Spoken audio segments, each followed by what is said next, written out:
A strange but warm sense overcomes me. I look to the darkness ahead, noticing crimson eyes staring right at me. My body wants to be closer, and my mind feels like it's going 100 miles per hour. My wand glows brightly enough to see 2 hands grasping the bars as I approach, his eyes still fixed on me. Strangely, I hear numerous whispers in my mind at once. "This way, come closer, it's okay, so beautiful," the voices say.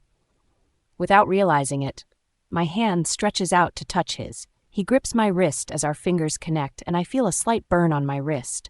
Yiselda grabs my arm and pulls me back. "Be careful, dear. That is the Vampire King, Alec," she warns. Then, raising her wand, his cell lights up. I glimpse his black hair and light brown eyes before he flourishes his cloak over his face and retreats. I examine my wrist and notice a peculiar little mark. A strange sensation runs through my body. I shake it off and turn to face Alec.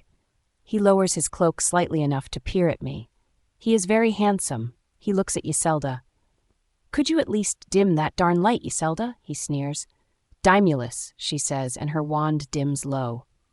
Alec lowers his cloak and floats forward.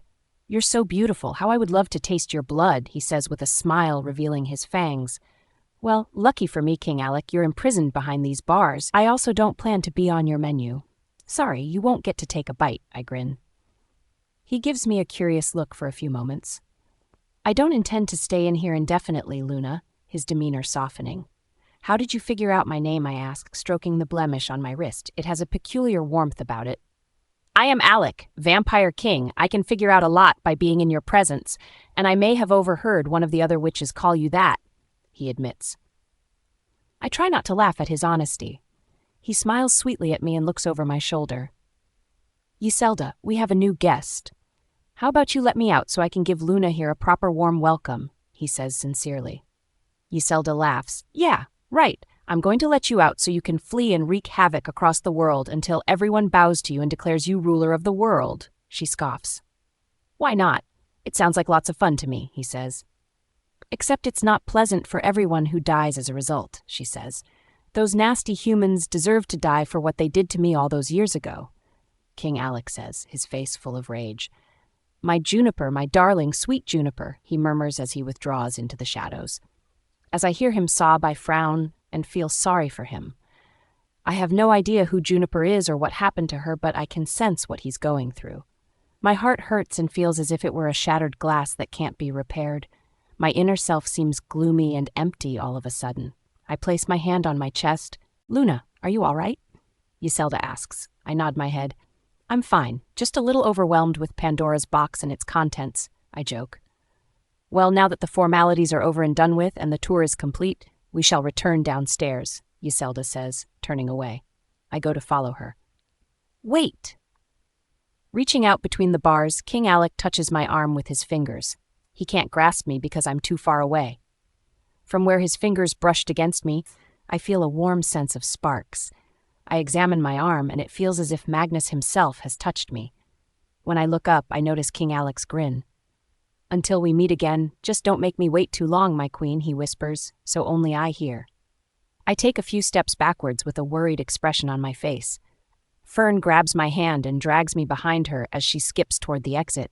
I keep returning my eyes to King Alec, and his focus does not leave me until we reach the opposite end of the dungeon and depart. Yiselda closes the door with the ward spell.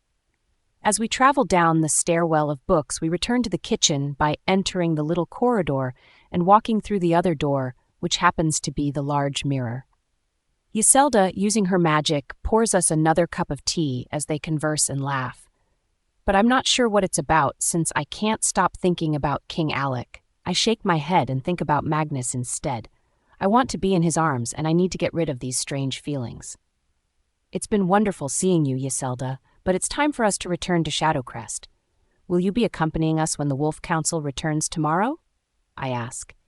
"It's probably better if I'm there, just in case," she answers.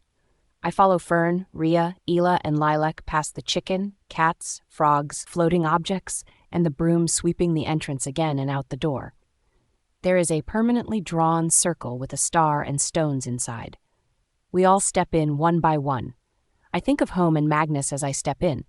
When I open my eyes, we appear near the bonfire. Reaper caws from his moon tree as I run inside the pack house, up the stairs and into the office, where I wrap my arms around Magnus and kiss him. "Welcome back," he says. "How was it?" "You should have seen the place. It was more than I imagined it to be. There were strangely shaped hallways, a broom sweeping by itself. They even had a unicorn in the enchanted garden." "A unicorn?" "Yep, her name is Star." I smile. "So what about those grim things and nightmarish creatures Yiselda mentioned?" I take my wrist in my hands and begin caressing the mark on it. The Grimghouls were terrifying small creatures with razor-sharp teeth. On the other hand, the Shadow Reapers were difficult to spot since they resembled shadows, shaped like people. They confuse with your body, causing you to have hallucinations and harm others. "They sound awful?" Magnus says. "They were. Then there was Alec, the Vampire King." I say, pulling my wrist into my chest. Magnus takes my hand, extends my arm, and peers at my wrists. "How long have you had this tattoo? It looks like an ankh. A sword with a circle around the grip, like a symbol," he asks. I examine my wrist once more. The redness and discomfort from the burn have subsided, and I can now see what Magnus sees. It resembles an ankh in appearance. "I'm not sure. Alec grabbed me and—" "He did what?" Magnus growls, abruptly standing up. "He did this to you?" I don't know. It happened so quickly. When he grabbed me, I felt a slight burn on my wrist. Then I felt strange and left as soon as I could. "I'll take you to the pack doctor." "Magnus, it's fine. It doesn't hurt anymore, and I feel fine now that I'm here with you," I assure him. He relaxes a little. "Fine, but if you feel strange again or any pain, you let me know, okay?" he says. I nod, and he places a kiss on my forehead. "Good girl," he smiles. Reaper caws and taps his beak on the window. "Next time you need to take me with you, Luna.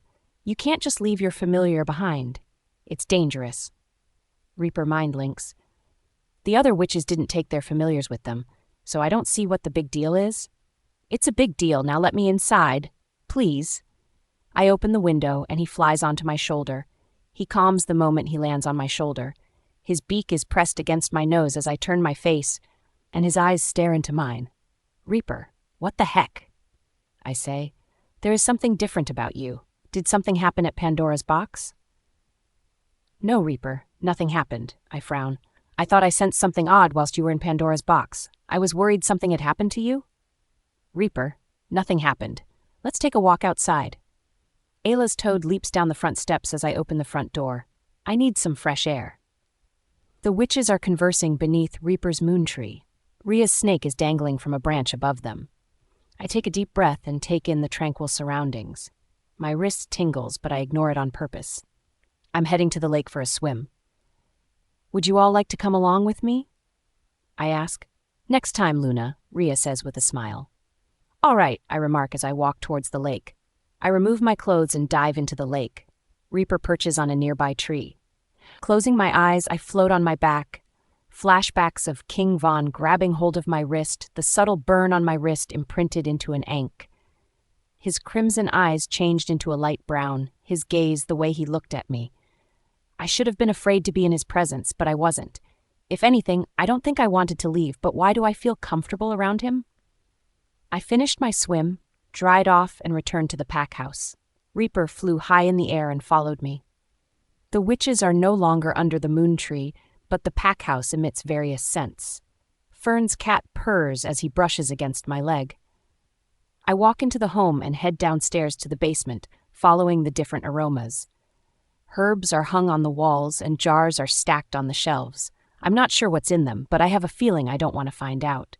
Rhea, Fern, Lilac, May, and Ela add ingredients to a massive bubbling cauldron. May waggles her tongue at me, then mutters, "I wish I could have gone to Pandora's box as well." "Next time," I say with a smile to May. "Can you make a promise?" she asks. Ayla assures her, "We all promise." "How did you get all of this?" I ask them. Fern grins, "Oh, we just used the materialize spell." "Can you explain how that spell works? Isn't that the magic Yiselda used to summon a book?" "That's right, and it's that simple. All you have to do is imagine the item you want. I'll demonstrate. Let's pretend I'm hungry for a cherry pie, so I wave my wand and say, 'Materialize,' picturing a cherry pie. Suddenly in her palm, the pie appears. She holds a pie that smells like cooked cherries. "Ouch," she exclaims as she tosses it on the table. She laughs. I probably should have thought of a cold cherry pie. We're all laughing. Now you try, she says. All right, I think of a rose so perfect. It has no blemishes or broken petals.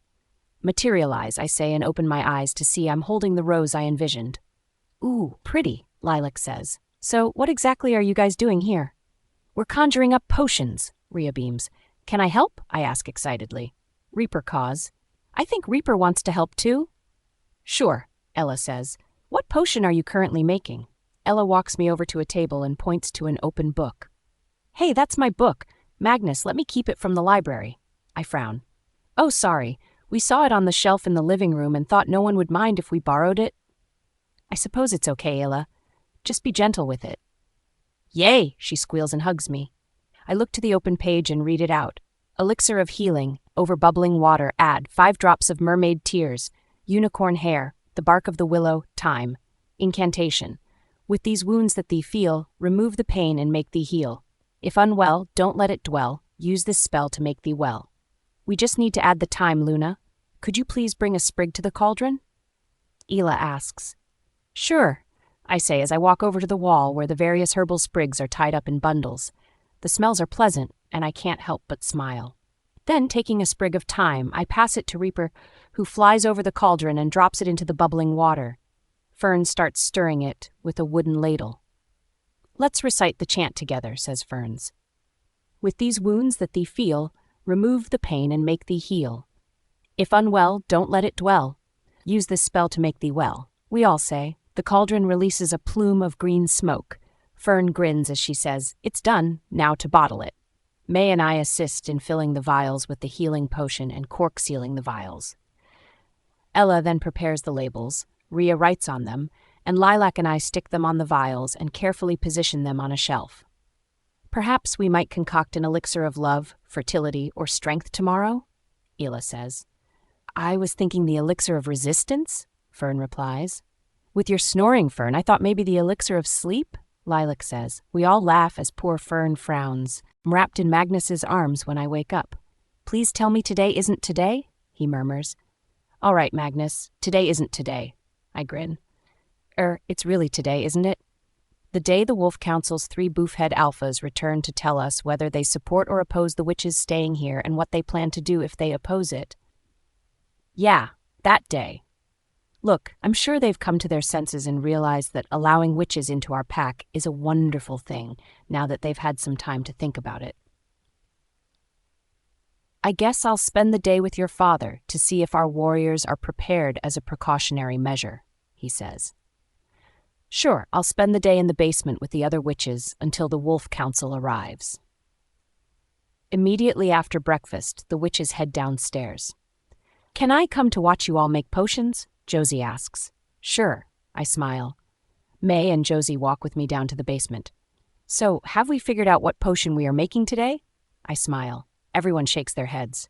We couldn't agree on one, Fern says. I walk over to my book of potions and flick through the pages. Resistance to heat, resistance to the cold, breathe underwater, swiftness, deadly nightshade, wolfsbane, elixir of truth, elixir of fire, fertility. Ooh, elixir of dead sounds interesting, I say. Fern, Rhea, Ela, and Lilac all gasp. Luna, you can't choose the elixir of the dead. It's far too dangerous, Fern warns. Fern is correct. Drinking the potion allows you to see ghosts, and poltergeists can injure you if you come across one, Ella explains. Oh well, how about we practice some new spells then? I say, placing the book of potions down. Suddenly an idea hits me. We should all go to the town library to the forbidden room. I say, pulling the key up from around my neck. What's in the forbidden room? Lilac asks. Spell books, and lots of them, and other interesting items that must be hundreds of years old. Everyone looks at each other with a nod and smiles. Let's go, Rhea says. We arrive at the library. I lead them to the back room with the locked door and use my key to open it. Then, pulling my wand out, I flick the tip, and it lights up. Fern and Ayla flick their wands up too. Illuminate, I say, lighting up the whole room. Wah! They all say. Luna, do you even know what this room is? Fern asks. Yeah, it's the forbidden room. It's been locked for hundreds of years, so no one could access any of the books as magic was never allowed. Luna, this room isn't just to lock books away. This table isn't just a table, it's an altar. This room is a secret witch's study, and an ancient one. Ooh, really? I believe Fern is correct. Take a look at all of this. And these volumes are centuries old. Illa replies as she rolls one of the scrolls out onto the altar. Even these scrolls over here appear ancient. This is a gateway spell to access the realm of shadows, she exclaims. It's the home of vampires. It's also where Alec, the vampire king, has his fortress. These aren't ordinary spells, Luna. As she reads the titles on the other scrolls, Lilac exclaims, "No witch, wizard, or mage even knows how to cast half of what's in this room." There is a burlap sack in the corner of the handle of an old broom made from a branch, the bristles made from sticks. I take the burlap sack over my shoulder and place a couple of books and as many scrolls as possible carefully inside the bag. We should take as much as we can back home, I say. Luna, there are a lot of spells in here that are quite harmful. Maybe we should leave them? They are locked in here for a reason, Ella says. Ella is right, Reaper mindlinks. I take the scroll Ayla had rolled out on the altar, tie the red ribbon back around it, and place it in my bag. It's fine. I'm just going to take some of it and read it. I won't need to actually cast any of them, I reassure them all. I take the gleaming athame with the black handle and silver inscriptions, and they grimace at each other. The knife has a blue gem at the bottom, and the blade is silver at first, then purple, and finally black at the tip. There is a black leather sheath near it. I place it in the sheath and tuck it into my belt. Reaper flies over my shoulder and snatches a book from one of the bookcases. Then he flies back over to me, drops it in my hands, and lands on my shoulder again. If you're going to start collecting magical weapons, you need to learn about them at the very least to keep yourself safe. Mindlinks, Reaper. I fix my gaze on the book I'm holding. I read aloud, "A witch's, wizard's, and mage's guide to weapons," then nod at Reaper and stuff it into my burlap bag. I grab the quill sitting in a vat of black ink and go to the bare corner of the room and draw a circle with a star inside. No stones. I think with my hands on my hips and look at the old stone wall with small crumbling parts. I collect 5 crumpled rocks and place them at the tip of each star point. There, now we have a permanent port to get here. I smile. Let's go back home. Yselda and the Wolf Council will be arriving soon. I step into the circle, thinking of home, and appear by the bonfire near the pack house. Then the others appear behind me, and we return to the pack house. Instead of joining the girls upstairs, I go to my room, sit on my bed, and open the burlap bag. While I start reading the book on weaponry, Reaper sits on the window ledge and looks out. My mind wanders back to Alec, and for some reason, I want to see him again. Don't be so ridiculous, Nina, I say. Reaper turns to stare at me. Did you know that talking to oneself is a classic sign of insanity? Reaper mindlinks. Yeah, I say, waving my hand towards him. I probably am insane? Why would you think that? He asks. When I'm not thinking of Magnus, I'm thinking of the Vampire King. There has to be something wrong with me? I reasoned. Reaper stares at me silently as if analyzing me, and the silent looking starts to creep me out, so I return my focus to the book of weaponry. There are odd-shaped staffs with various gem forms atop them, wands with various patterns and jewels, chakrams, charms, and jewelry. Finally, I've progressed to knives and athames. I scroll through the pages and find the identical athame I had discovered in the Forbidden Room. Magnus has come home before I get an opportunity to read it. Nina, he exclaims. I put the book down, put it back in my bag, and dash downstairs. Reaper follows. I leap into Magnus's arms and kiss him on the lips. Every time he touches me, electrifying sparks fly through my body, and I can't get enough of him. He cradles my face in his hands. He says, I love you. I love you too, I say with a smile. Let's see what the Wolf Council has to say. I'm sure they'll be here in a matter of minutes. A knock comes at the door. We proceed to answer it, expecting to be confronted by the Wolf Council. Yselda. I draw her in for a hug. Did I make it to the meeting on time? She inquires. You have, I say. The Wolf Council hasn't come yet, but they'll be here soon, Magnus says. The ladies are in the basement. I'll bring them up for the meeting, I say as I dash downstairs. Yselda has arrived and the Wolf Council is on its way, I notify the witches. They nod and walk upstairs to the dining room, where they hug Yselda and take their seats. Reaper warns me that the Wolf Council is approaching just as Ryker, Astrid, and Leon enter and join us at the table. We all appear nervous. My mind manifests into Reaper's, allowing me to see through his eyes and hear anything he hears. He is perched in the moon tree, looking off towards the distance, where we see the Wolf Council approach. "They're here," I say to everyone at the table. "How do you know? No one has knocked." Magnus says. "Reaper is showing me through his eyes. They are less than a minute away," I say. Within the minute, loud thumps at the door are heard. Magnus greets them and escorts them into the dining room. They sit with serious, stern looks on their faces. "Alpha, Bennett, Theaton, and Amir, I would like you to meet Yiselda," he introduces. But they merely nod without saying anything. "It's a pleasure to meet you, Alphas of the Wolf Council," Yiselda replies politely. "Are you the one who guards Pandora's box?" Alpha Bennett casts a sly smile. "That's me," Yiselda confirms. "So what your coven said about it is true?" he asks. She answers, "Yes, my coven sisters have no reason to lie." "So you're telling me that a vampire king and other dangerous monsters indeed exist?" "Correct." The Alphas exchange glances, as if they are mind-linking. "Show us." Alpha Bennett says, "I'm sorry, but I cannot just let anyone into Pandora's box. It's a very dangerous place. If any spells or wards were to be damaged or removed, the world would be at peril for all of us," Yiselda explains. "You let the Luna of Shadowcrest in to see it yesterday," Alpha Bennett states. "I wondered how they would know that, but remembered they left some of their warriors here to watch us." "Yes, but that's because she's a Midnight Coven member, and it's her responsibility, along with the rest of my sisters, to know all there is to know about Pandora's box in case anything happens to me," Yiselda explains. "How can we be certain that these monsters and the Vampire King exist?" Alpha Amir asks. "I suppose you'll never know for sure. You'll just have to take our word for it," she replies. The Alphas laugh bitterly. "We concluded that without proof of this Pandora's box and what you are purportedly safeguarding us and the rest of the world from, gives us no option but to banish and exile you witches, and refusal to leave would result in your deaths," Alpha Bennett sneers. We all let out a gasp. "Are you serious, Alpha Bennett?" Magnus shouts. "I'm very serious, Alphas, Magnus, and because your little mate and her sister are half witches. This new law also includes them," he states. Ryker gets out of his chair and takes a few steps toward the Alphas. "You must reconsider. An Alpha needs his Luna. Without them, they are weakened, and you already know that. The witches have caused no harm, and we insist they stay." "Sure, they can stay, but we will return with other Alphas and warm the witches that stay upon a fire," he smiles. "You can't be seriously thinking about burning them at the stake? They are just young women who want to help us." I yell at the Alphas.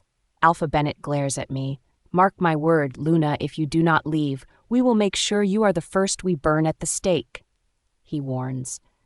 Everyone stands up. I pull my wand out along with the other witches, while everyone else exposes their morphed canine teeth, ready to shift into their wolves. "I suggest you all sit down and withdraw your wands and control your wolves," Alpha Theaton shouts. "We have our legion of warriors on standby if you attack us. They are to destroy this entire pack and wipe you out if you fight." "Are you saying we are not allowed to defend ourselves?" Magnus yells back. The Alphas laugh. "Seems like you are doomed if you do, doomed if you don't either way. As long as the witches go, then there won't be a problem." Alpha Bennett says, "You refuse to take us to Pandora's box, therefore you have 24 hours to rid your territory of any witches. Any we find will be killed, and you will be charged for treason, resulting in your entire pack being wiped out as punishment." They depart abruptly, and we are all stunned, silent, and worried. "What are we going to do?" "I don't want to leave you, Magnus," I say. "At least until the Wolf Council changes their minds, we can return to the Covenstead." "We don't want to see any harm happen to your pack as a result of our presence," Ayla says, now upset. "But I can't leave Magnus. He is my mate, and I can't leave my pack. They rely on me to help run this pack with Magnus." Magnus comforts me by wrapping his arms around me and holding me firmly. "This leaves us with two choices," Magnus says, and looks at Yiselda. "We have to either take them to Pandora's box and show them, or we fight them to the death. They will bring many packs with them and overtake us. The only option without anyone being harmed is to show them the Vampire King and his minions. Magnus says. Yselda shakes her head rapidly. Magnus, one slip up at Pandora's box, then it's not just your pack in danger, but the whole entire world. It's a risk I cannot take. It's a risk we must take, Yselda, he growls. Yselda and Magnus stare at each other as if reading each other, even though they cannot. Yselda lets out a sigh of defeat. I will allow one and only one of the alphas into Pandora's box. Alpha Bennett seems to hold the most authority, so it must be him we show. As a precaution, all the witches will accompany us, just in case he tries to do anything stupid while we are there. Done, Leon. Chase them down and inform them. Magnus orders. Wait, I have a quicker way. I grab a pen and piece of paper. Tearing off a piece, I write. Alpha Bennett, Yselda has agreed to take you, and as a precaution only you into Pandora's box tomorrow. Please cease any plans of attack until you can see that the witches really are protecting all of us, including you. I sign my name and status and whistle for Reaper. He flies towards me. I roll the note up and he grabs it in his beak. Give this note to Alpha Bennett immediately. I mind link him. He nods and flies out the window. My mind transmits over to Reaper's again as he soars above the Wolf Council. They come to a standstill in amazement at the black mist emanating from Reaper's feathers as he soars lower and circles them. Alpha Bennett discovers the rolled-up parchment and snatches it from Reaper's claws, unrolling it. Reaper flies into a nearby tree and keeps an eye on them. Alpha Bennett reads the message aloud for the other alphas to hear. Alpha Bennett, Yselda has agreed to take you and only you as a precaution into Pandora's box tomorrow. Please cease any plans of attack until you can see that the witches really are protecting all of us, including you. Nina, Luna of Shadowcrest. He scrunches the parchment up and smiles at Reaper. Tell her I look forward to it. As she stands, Yselda adds, I shall return tomorrow to lead Alpha Bennett to Pandora's box. We'll accompany you, Yselda, and return to Shadowcrest later, Fern adds. Very well, she says with a smile. I need to see Alec, not just because I can't stop thinking about him, but also because I'm curious about this mark. I'd want to ask him why I keep thinking of him in a sensuous light, but I can't acknowledge that I find him appealing. It just wouldn't be proper. May you should come with us this time? I say. Yes, yes, she exclaims as she dashes over to join us. I'll be back soon, I kiss Magnus. Don't keep me waiting too long, he smiles. I won't, I respond as I kiss him once more. We port through the circle, following the witches, and appear outside Pandora's box. Upon entering, May squeals in delight at the broom sweeping the floor. Does it ever stop sweeping? I ask out of curiosity. Yselda laughs. No, dear, it doesn't. Very good, I say, intrigued, and enter the kitchen through the left door. Yselda, using her powers, makes everyone a hot cup of tea. I'm going to go to the enchanted garden for a while, I smile. Okay, give Star a pat for me, Yselda yells out as I leave the kitchen and walk down the hallway. I pass through the mirror, stop at the right door, and open it. Reaper, you stay here and keep a lookout. I'll be back, okay? Where are you going? He mind links. I'll tell you later, I promise. He flies off my shoulder and hops onto the ground. Just be quick, okay? I nod. Thanks, Reaper. I smile. Materialize, imagining a book. I place it on the ground in the darkness in front of me. Sprouto-spawnite, I say. The books multiply and grow in size and form a staircase. I flick my wand for light and close the door behind me as I walk up the stairs of books until I reach the large black door with the sigils drawn in place. I slowly open the door, careful not to smudge the markings. The Grimcoals hiss, showing their teeth as I walk by. The dark silhouettes of the Shadow Reapers moan as if they are in agony. I can only just make them out. I knew you couldn't stay away from me long, Alec says in his husky voice, sending a hot shiver down my spine. How did you know? I say, stepping close enough to his face with the dim light of my wand. He smiles endearingly at me. That's a secret I'd like to keep for a little while longer, but I'm delighted you're here. It's not often I get visitors. It's mostly Yselda who visits each day to give me my daily sustenance.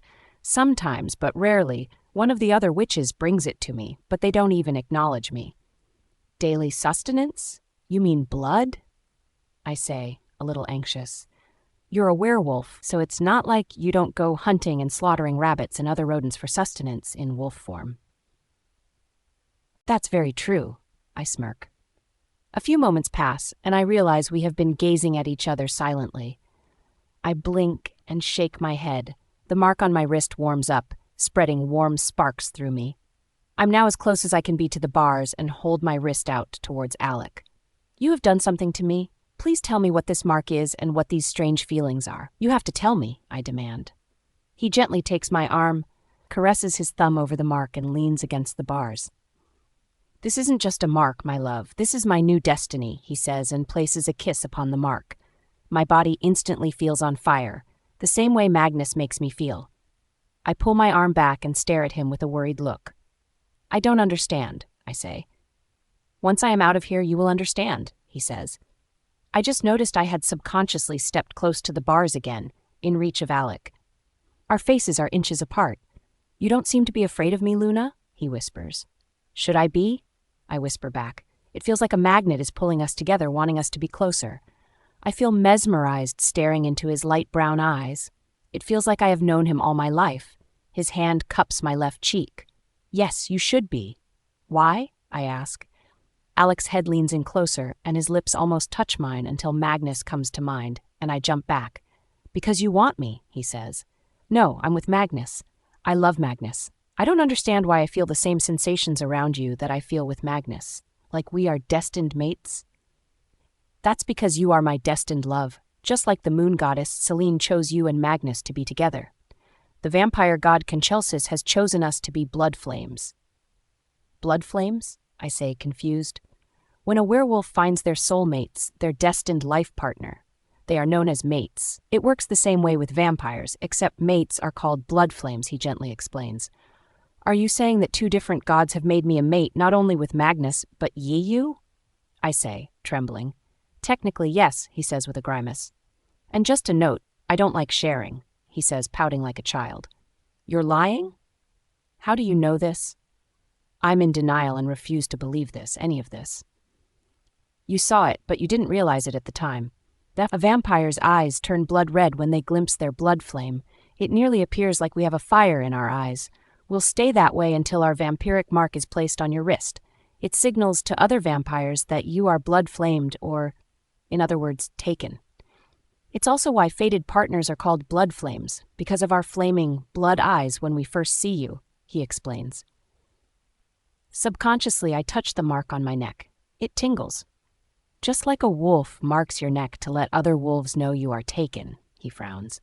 Then I touch the mark on my wrist and it has the same tingly feeling. I gasp and tears begin to glide down my cheeks. I shake my head and run towards the black door on the opposite side. Please, wait, my darling, don't leave me just yet, he pleads, his voice sorrowful. I open the door, lock it behind me, and double-check that the sigils are still there. Reaper is waiting for me as I open the next door. As I close the door behind me, he leaps onto my shoulder. He mind-links. You're crying? I need to go to the enchanted garden, I sob, open the middle door, and walk through the extensive, spacious library until I find the double doors and enter the garden. I sit in a grove of bushes, sobbing into my hands. Gnomes move closer every time I glance up to wipe my tears. Yet they freeze like statues every time I gaze at them. I ignore them and cry until I feel a swarm of tiny hands on my legs and back. All of the gnomes appear to be frozen around me, yet they place their hands on my legs and back to console me. Luna, you must tell me what has happened, Reaper pleads. I nod and hold my wrist, showing him the mark. You're a vampire's blood flame. Reaper caws in shock and almost falls off my shoulder in horror. Not just any vampire's blood flame, Reaper, the vampire king, Alec's blood flame, I say. The vampire king. The first time you came here, I sensed something happened to you. He marked you, didn't he? I nod my head. I had no idea what he had done at the time. He grasped my wrist and left a mark, and I couldn't stop thinking about him in the same way that I couldn't stop thinking about Magnus. My body was drawn to him, and I desired to be near him. What am I supposed to do, Reaper? How will Magnus react when he learns that Alec is my second mate? I wish I had the answer for you, Luna. May enters the enchanted garden along with the other witches. Wow, so beautiful. Look at that gnome, May says and pokes its belly. The gnome doesn't move, but when no one is looking, his expression shifts to one of irritation. You weren't joking when you said there was a unicorn, she says, approaching us. Nina, are you okay? You look like you've been crying? Oh, no, I think I'm just allergic to some of these flowers. My eyes went all red and puffy after I smelt them. I force a laugh. Fern and the others are going to take me to see the Grimgulls, the Shadow Reapers, and the Vampire King next. Are you going to come with us? You know, the Vampire King isn't some kind of freak show for you all to look at. I lash out angrily. Everyone is staring at me strangely because of my outburst defending the Vampire King. I apologize, I didn't intend to. We understand you are under a lot of stress, Luna, with everything going on with the Wolf Council, Fern explains. I know, but I still should not have snapped like that. I'm sorry, I with a frown. It's fine, you don't have to go with us, May says. They leave the enchanted garden and enter the dungeon. Let's have a cup of tea, I say to Reaper. We walk into the kitchen and notice the iron kettle hovering above the fire. I grab a teacup, place it on the table, and fill it with 1 scoop of sugar and a tea bag. Waving my wand at the iron kettle, I exclaim, Lifto levitatus. It floats over to my teacup and fills it with hot water. You should probably tell Magnus about being the Vampire King's blood flame, Reaper says. As I begin to tremble at the thought, the teacup starts to wobble. I set the cup down and take a deep breath, attempting to relax. I can't tell him, Reaper, not just yet, but there could be a way to break the blood flame. I've never heard of a way to break a blood flame, but you could always reject Magnus and break the mate bond? That way, you would only have 1 lover instead of 2? Reaper, I growl. I love Magnus, and I am his Luna. We grew up together and have known each other all our lives. My love for Magnus is not something I will throw away. Can't I reject Alec instead? Doesn't work that way with vampires, he says. Well, then how does it work? All I know is that it's different with vampires. That's not very helpful information, Reaper, I sigh. Maybe we can find some information in the Forbidden Room back in Shadowcrest? Perhaps, he says. Yselda, May, and the others return to the kitchen. I'm sorry if he frightened you, May. I don't know what's wrong with him. I've never seen him in that state before. Yselda says. May is shaking. I stand up from my seat and run over to her. What happened? Are you okay? I ask.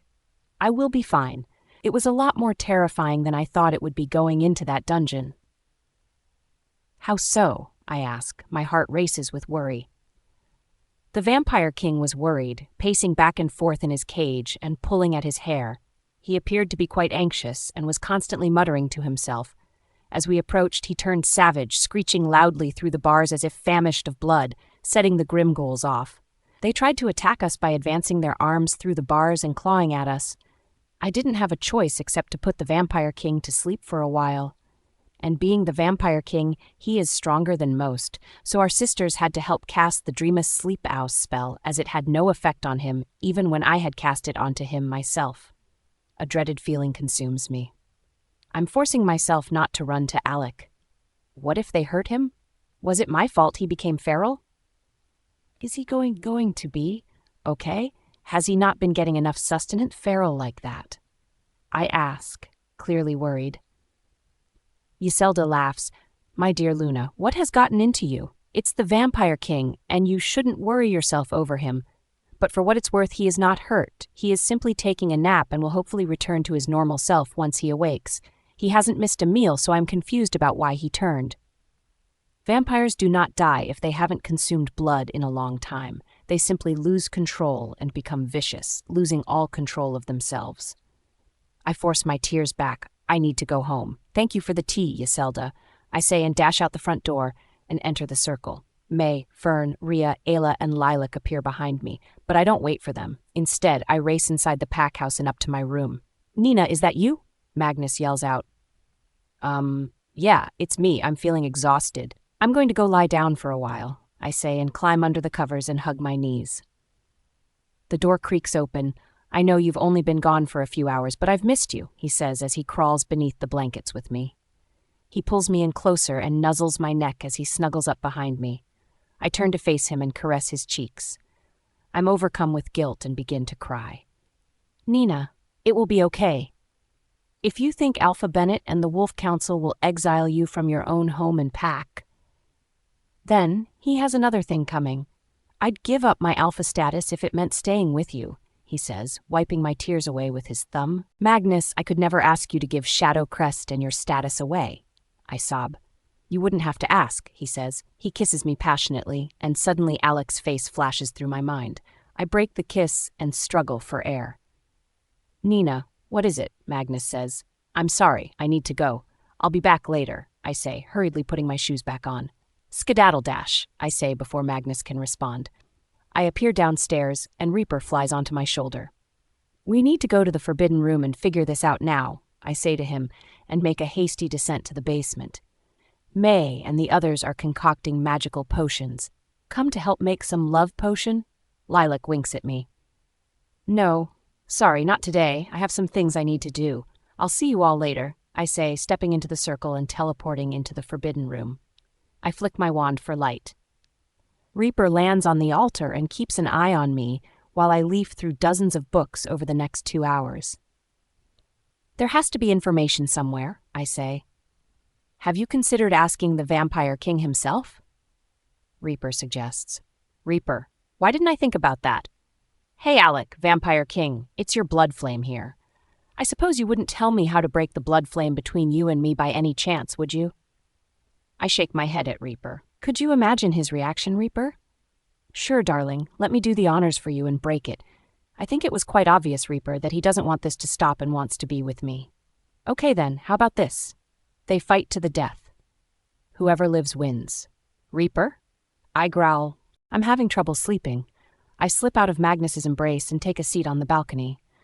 I can't get my mind off seeing Alec tomorrow. I should be more concerned about Alpha Bennett and the witch's fate. My inner wolf is crying to be let out. Perhaps going for a run will help. Shifting, I try not to wake Reaper. I leap from the balcony and course my way through the woods of Shadowcrest. My mind thinks of both Magnus and Alec. The notion of them both sends warm sparks through my body. Damn mate and blood flame bond. I can't get them out of my head. I can see the lake ahead of me. At this hour of the night, it would be terribly cold. I rush up the slope at lightning speed and plunge into the lake. The ice-cold water overpowers me, but in a good way, as it cleanses my mind of the 2 men I want to be with. The sun is slowly rising. I've been in the water for almost 2 hours. I'm semi-conscious and have become hypothermic. I don't want to get out of the water, though. I don't want to feel the guilt of thinking about Alec when I'm with Magnus. There is a howl in the distance. It's Magnus sending an alert out. I'm disoriented and I'm wondering what the alert is for. I'm barely afloat and feel myself slipping deeper into the lake. I know I have no option but to swim out of the lake at this point, but my paws refuse to move. My body completely submerges underwater and I realize I'm drowning. After a few moments, I feel the force of someone jumping into the water. I'm hauled out of the water just as I'm going to drown. Magnus yells, May, Josie, I found her. I manage to shift to my human shape, but I'm out of energy to move. Nina, please wake up, he shakes me gently. For a brief period, my eyes open slightly, but I can't keep them open. I'm shivering uncontrollably. Magnus, I murmur. Yes, Nina, it's me, and you're safe now. You're so cold, he says as he lifts me. He carries me to the pack house while holding me tight to his chest. Everyone rushes over to see us. Where was she? What happened to her? Leon asks. I found her submerged in the lake. I think she has been in there for some time. What would make her do something so erratic, swimming at ridiculous hours in the lake in the dead of winter? Leon asks. We will worry about why later. My priority is to get Nina warm. Magnus says and enters the house. He places me on our bed, removes his clothes, and holds me in his arms. His body is like a heater on its own. My body presses closer to his for more warmth. The shivering slowly dissipates. Magnus caresses my face until I fall asleep. It's right after lunch. I wake. Magnus has not left my side. He gazes into my eyes. Nina, are you feeling better? I nod. Can you tell me why you were in the lake? He asks calmly. I start to tremble and shake my head no, holding back my tears. Nina, please, you have to tell me? Has something happened? I don't want to lie to him, but I don't know how to tell him. I shake my head yes. Did someone hurt you? He asks. I can hear his heartbeat rapidly increase at the thought. I shake my head no. His body instantly relaxes. Okay, do you want to talk about it? I shake my head no, giving him a solemn stare. The moment you are ready to tell me and talk about it, you will come straight to me, won't you? I shake my head, yes, and he pulls me in for a tighter hug. I love you, Nina. And I love you too, I whisper. We are interrupted by a knock. Zach, what exactly is it? Magnus inquires. Alpha Bennett will be here soon, he informs me.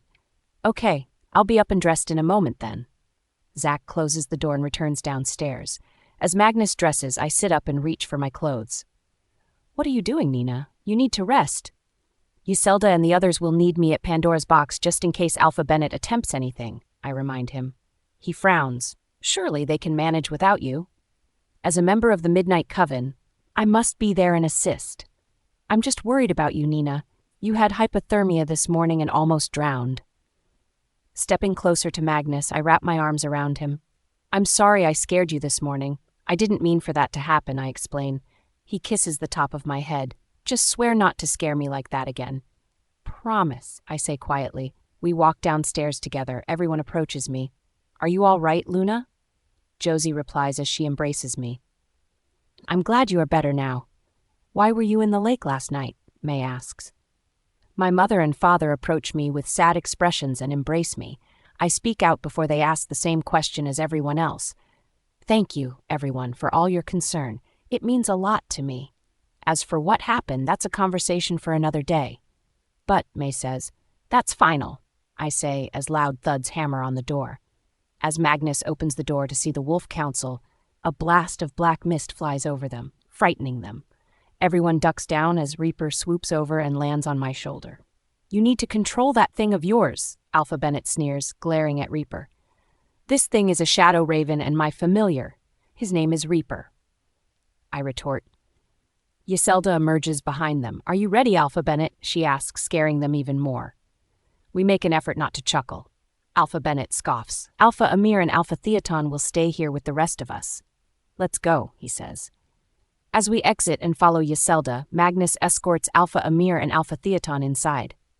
To that circle over there, Yiselda tells Alpha Bennett. He walks in front of her as they get closer. She pushes him into the circle while clutching his shirt, and they both vanish. We enter the portal and emerge from Pandora's box. Where on earth is this place? Alpha Bennett asks. Fey Forest, Yiselda replies. Why have I never heard of Fey Forest before? Because it's not on any map, it's a hidden location, and for a good reason. Only few people know of this location, she says. We walk inside, and Alpha Bennett takes his time taking in all the items floating and moving around the rooms.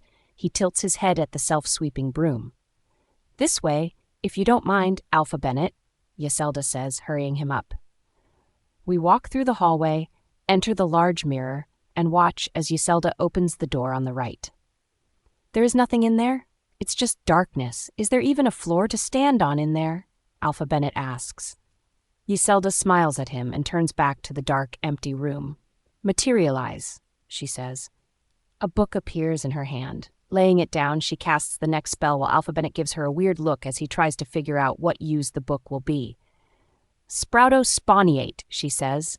Alpha Bennett takes a step back in astonishment as he watches the staircase of books develop in front of his eyes. Everyone but me is smiling as we walk up the stairs. Part of me is excited and wants to see Alec, but the other part feels guilty and thinks of Magnus. We come to a standstill in front of the dark wooden door. What do these symbols mean? Alpha Bennett inquires. If the dark ones on the other side escape their cells, these markings will prevent them from exiting through this door. Like an invisible force field, he asks. Yes, it will also harm them, inflicting severe pain and injury if they try to force themselves through it. As Yiselda opens the door, he responds, I see. Alec's sandalwood and sage scent waft out the door past me. My body is telling me to run to him. I'm still exhausted from nearly drowning this morning. I muster my strength to keep my feet from running to him. My fists clench, and I walk behind everyone so they don't see me struggling to fight myself. Grimkles snarl at Alpha Bennett and the others. I see I'm close enough for them to grasp me through the bars, yet they don't seem bothered by my presence. I'm curious as to why they wouldn't attack me.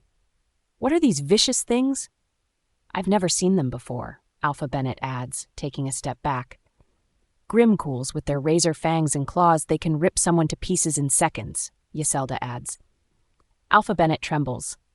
Alec's stare is scorching through me as we approach the Shadow Reapers. I smile at Lilac and keep my eyes down to avoid staring at him. Unlike the Grimghouls, the Shadow Reapers approach me. Yselda gives me a strange look, and I shrug. They retreat to the rear of the cell as Reaper lets out a caw. I'm a shadow raven. They are drawn to me, Reaper explains. Oh, I say out loud, receiving more strange looks. Yselda explains to Alpha Bennett how they lurch down your throat and take over your mind and body, causing hallucinations. I can barely see them in the dark, he says. Illumini, Yselda casts the spell of light, illuminating the cell. You can see the Shadow Reapers now. They don't seem to enjoy the brightness and scramble to the back corner. They are human silhouettes with black mist emanating from them in the same way as Reaper does. Dimulus, she says, their cell now once again dark. I suppose it's time for you to meet their master, the Vampire King, Yselda says, walking towards Alec's cell. They approach the cell. I can see out my peripheral vision, Alec's hands clenched around the bars, and his head is wedged between them. I remain behind everyone, keeping as much distance as I can. My hormones are raging as a result of his scent, and Alec appears. He is also struggling to hold himself back as his hands tighten around the bars and beads of sweat form across his forehead as he watches me. This is the Vampire King? Alpha Bennett sneers. Yes, it is him, Yselda confirms. Alec suddenly focuses on Reaper on my shoulder and begins to laugh hysterically. Hello, Reaper. It's been a long time, my old friend, he smiles. Reaper caws. You know the Vampire King, I ask him. Did I not mention that? He mind links. No, you did not tell me that. Care to explain? Alpha Bennett scoffs, interrupting the mind link between Reaper and me. He looks as weak as a wart on a toad's rear and only looks to be around 20 years old. Alec hisses and flashes his teeth at Alpha Bennett, causing him to back away. Alec then returns to staring at me intently. Appearances can be deceiving, Alpha Bennett says. He has been here for a long time, and his powers are phenomenal. It took the entire coven to get him in here using multiple spells at the same time, Yselda says. How long has he been in here? Alpha Bennett asks. More than 700 years. My heart sinks at the thought that Alec has been alone here for so many years. Finally, I look him in the eyes. As his eyes burrow into mine, my heart beats faster. It's as though we can peer into each other's souls. He has a sad and longing expression on his face. His eyes close, and he breathes in.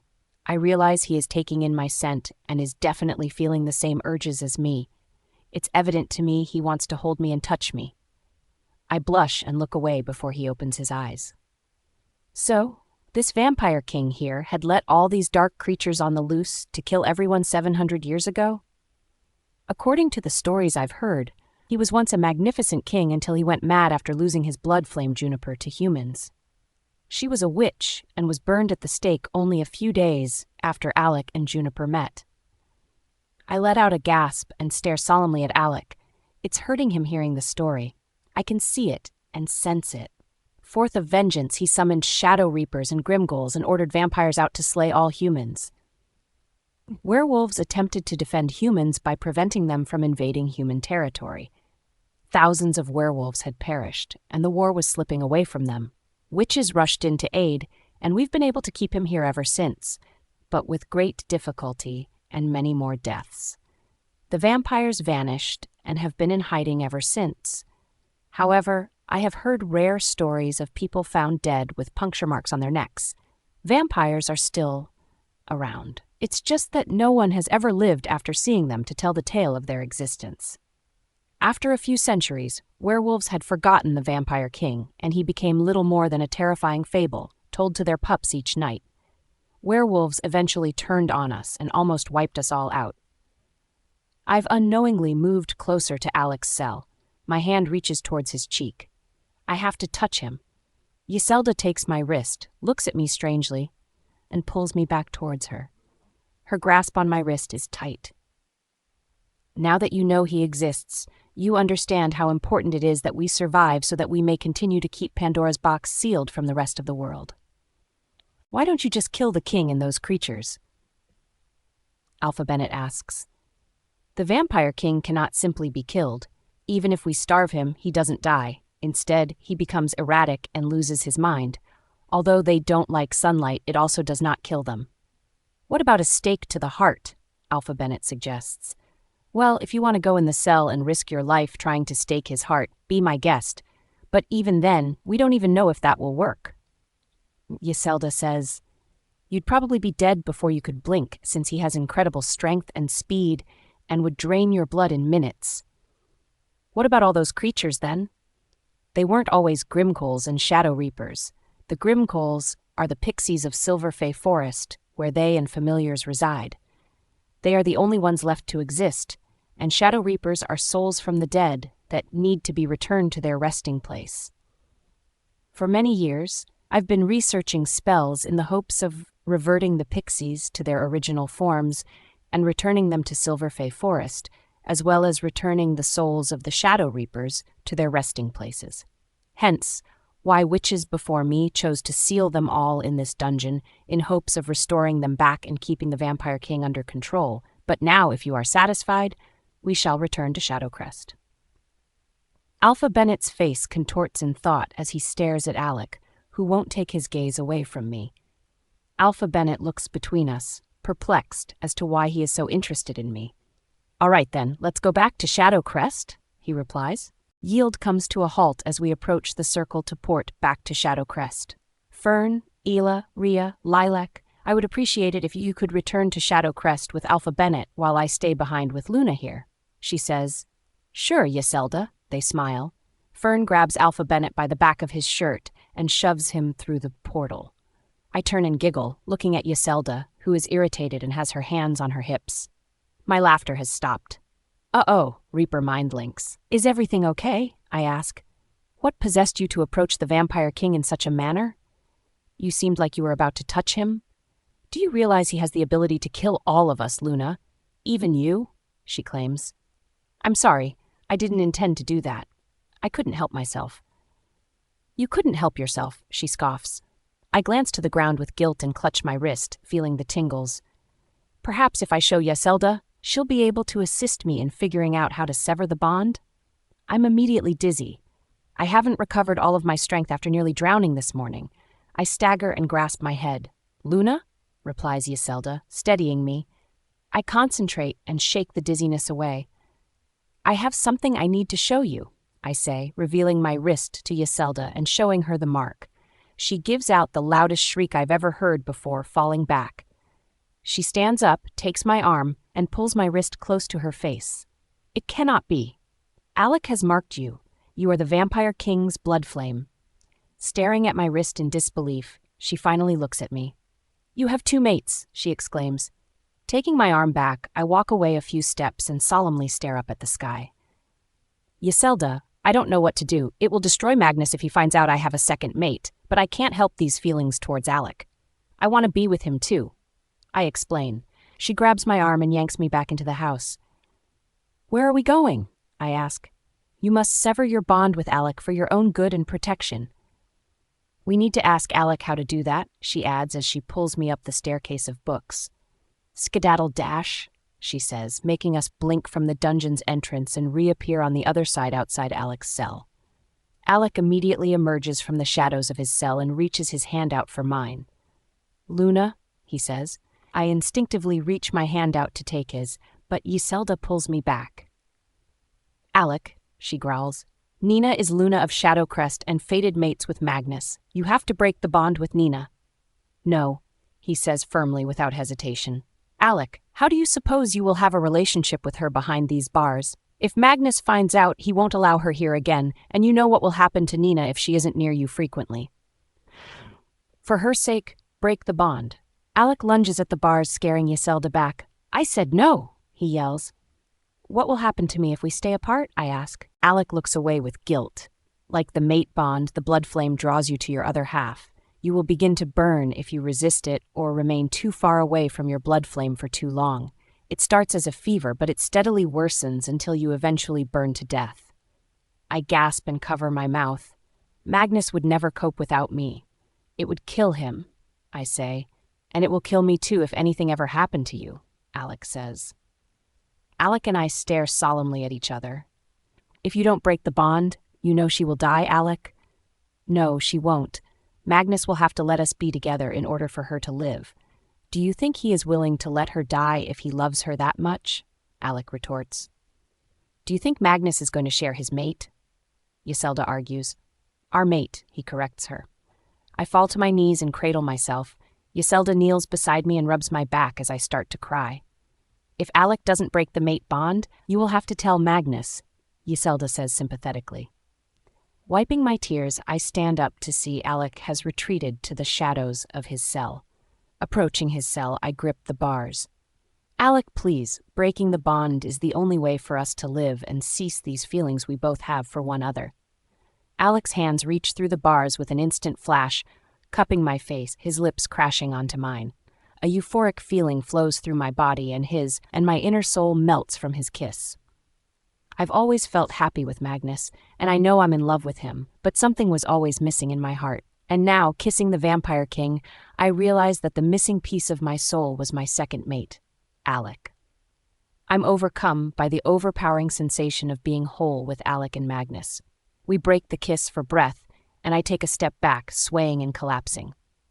Reaper takes flight from my shoulder and settles alongside me on the ground. Luna! Yselda and Alec exclaim simultaneously. Yselda cradles my head in her lap. Luna, Yselda says again as she tries to wake me. Yselda, let me out, let me help her, Alec begs. Alec, you will never be free from that cell, and I certainly won't let you anywhere near the Luna. Alec scowls at her. I will make sure you will regret keeping me from my treasured blood flame, Yselda. As he angrily says, Yselda ignores him and waves her wand over me. Awaken, she says. Alec watches closely as my eyes flicker awake. Yselda helps to sit me up. Where am I? I say, taking a glance around. Then the memory of kissing Alec flashes through my mind. I raise my eyes to Alec, who has a troubled expression on his face. Are you all okay, Luna? Yselda refused to let me out to check on you, he adds. Are you okay, Luna? Yselda wouldn't let me out to check on you, he says. I haven't been the best since this morning. I'm sorry Magnus insisted I stay home and rest, but I didn't listen to him. What happened this morning? Yselda asks. I almost drowned in the lake before sunrise. You almost died? Alec asks. What? Isn't it the middle of winter right now in Shadowcrest? Yselda asks. I nod my head. I couldn't sleep and I couldn't stop thinking about Alec and felt so guilty. I wanted the longing for Alec to stop, so I shifted and went for a run and stayed in the icy cold water of the lake for as long as I could. It helped keep my mind off Alec. I was in there too long, and when I tried to swim out of the lake, I couldn't move my paws. I was too cold. Soon after, I began to sink underwater, and Magnus found me as I blacked out. He took me home and kept me warm in bed until not long before the meeting with Alpha Bennett. He wanted me to stay and rest, but I refused. How come he didn't tell me? I would have made you remain at home as well, adds Yselda. I imagine he didn't have time to tell you.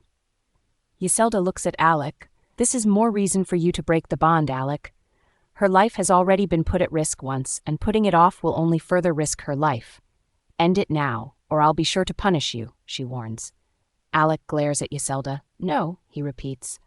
Luna, this leaves you with no choice. We have to inform Magnus of your second mate, she says. Nina, wait before you go.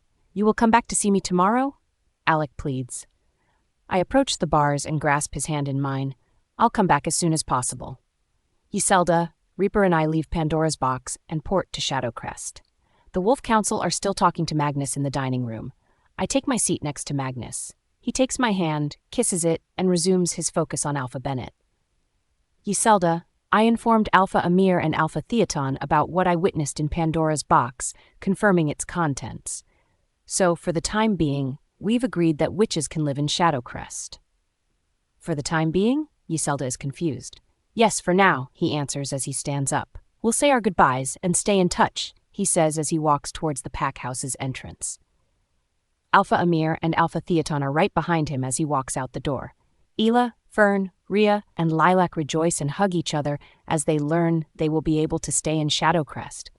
With that, I'll be downstairs concocting some potions. Rhea says, I'll help, says Lilac. Me as well, Ella and Fern say. Don't forget about me, May says as she dashes downstairs after them. Well, that's good news for the girls, Yiselda says, smiling. Reaper flies from my shoulder and lands on the window ledge as Magnus pulls me in for a hug and gives me a strange look. You smell different, like sandalwood and something else I can't put my finger on. I give Yiselda a worrisome look. She nods, indicating to tell him. Magnus, there's something I need to tell you, I say. Sure, what do you want to tell me? He smiles. I look into his mesmerizing green eyes. My hands start to tremble and my eyes water. Magnus can see something isn't right. What is it, Nina? Can we go somewhere private? And with Yiselda as well, I add. He looks to Yiselda. She looks away with guilt. Sure, let's go to our office. He gently takes my hand. Sparks tingle up my arm. Entering the office, he takes his seat and I take mine next to him. Yiselda sits on the two-seater couch against the wall. There is an awkward silence while Magnus looks between Yiselda and me. So, which one of you are going to tell me what's going on? He says, breaking the silence. Yiselda and I exchange glances and she nods again for me to speak. Do you recall how you noticed this symbol on my wrist and how I told you it appeared when Alec held my wrist? Yes, you said it slightly burned at first and you felt a little strange, he says. Well, I say, holding back a sob. I take a deep breath. Alec marked me. I'm his blood flame, I say with a trembled voice. Magnus gives me an odd look and grabs my wrist, saying, I don't get it. What is a blood flame and why would he inflict this mark on you? You know how werewolves mark their soulmates? I say. He nods. Well, for vampires, they mark their blood flames. There is complete silence as Yiselda and I watch Magnus process it all. You can tell from his face he is trying to understand what I am saying. Suddenly he stiffens and his face pales. No, he says abruptly, standing up, his hands tugging at his hair. How? You can't? He struggles to speak and continues to panic. Then he comes to a standstill and anxiously glances down at me, fumbling with my fingers. You had said you felt strange that day. In what way did you feel strange? He asks with a hurt look in his eyes. I can see he already knows the answer, but is hoping I tell him otherwise. Because since that day, I feel the mate bond with Alec. I feel a magical sense of overwhelming wholeness, as if I could never live without either one of you. My heart and body tell me I'm meant to have both of you. The bond has been pulling me and urging me to go to him as it does with you, I explain. Magnus casts a glance out the window. I can hear his labored breathing. His hands are gripped so tightly that I can see blood dripping from them. He's not going to be able to have you, Nina. You are mine, he shouts as he approaches me. He grabs my shoulders with his bleeding hands and pulls me into his chest. We'll fix it, Nina. You'll never have to see him again. Before I can tell him it won't be possible since it will kill me, he smells the sandalwood scent on me and takes a step back, a scared expression on his face. That scent, it's his, isn't it? I nod, but avoid making eye contact. Magnus, on the other hand, slowly lifts my chin to look at him. Nina, please tell me nothing has already happened between you two. Please give me another explanation as to why his scent is all over you. Tears stream down my face onto his fingers as he holds my chin. I can't give you another explanation. I cry. The hurt that appears in Magnus's eyes is unbearable to watch. I try to look away, but now I see pain and anger in his eyes. I'm sorry, Magnus. He kissed me, and I struggled against the bond to stop the kiss from continuing, I confess. Did you like it? He frowns. What? You heard me, Nina? Did you like the kiss? He yells. I fall to my knees crying and look up at my beloved Magnus. It felt like I was kissing you. Magnus storms out of the pack house. Magnus, please. I chase after him, but Yiselda grabs me. Luna, he needs to process everything. You should give him some time, she suggests. I hesitantly nod. I want to hold Magnus and tell him I love him no matter what. My inner wolf whimpers, wanting to comfort his wolf. Magnus didn't come back to our room that night. I spent the majority of the night peering out the window, wondering where he was and when he'd return. Reaper, please try and find him for me, I say out towards the moon tree. I watch as Reaper flies into the night in search of Magnus. Will Magnus ever forgive me? What if he wants to leave me? Is he going to reject me and find a new mate? All these thoughts and more flow through my mind until I fall asleep from fatigue. I look onto Magnus's side of the bed as I wake. He isn't there. Reaper is on my windowsill. I couldn't find him, Luna, Reaper mind links. I run downstairs to see if he is having breakfast. Everyone else is eating breakfast, but Magnus is nowhere to be found. "Good morning, Luna," everyone says. "Has anyone seen Magnus?" I ask with a slight tremble in my voice that everyone picks up. "Isn't he in bed?" Josie asks. No, I thought he might be down here eating breakfast," I say. "Is everything okay?" Flint asks. I'm not sure if I should inform them Magnus is upset. I'm also mates with the Vampire King. I solemnly nod and force a small smile. He's probably out having a run in wolf form. Everyone nods and eats their breakfast. My appetite had disappeared. All I could think about was wanting to know if Magnus was okay, but I already know he isn't. I'd be upset too if he came home and told me he had a second mate. How am I ever going to make us okay again? I burst into tears and run up the stairs, shocking everyone at the table. I enter my room and close the door behind me. I'm sitting with my back against the door when I hear a gentle knock.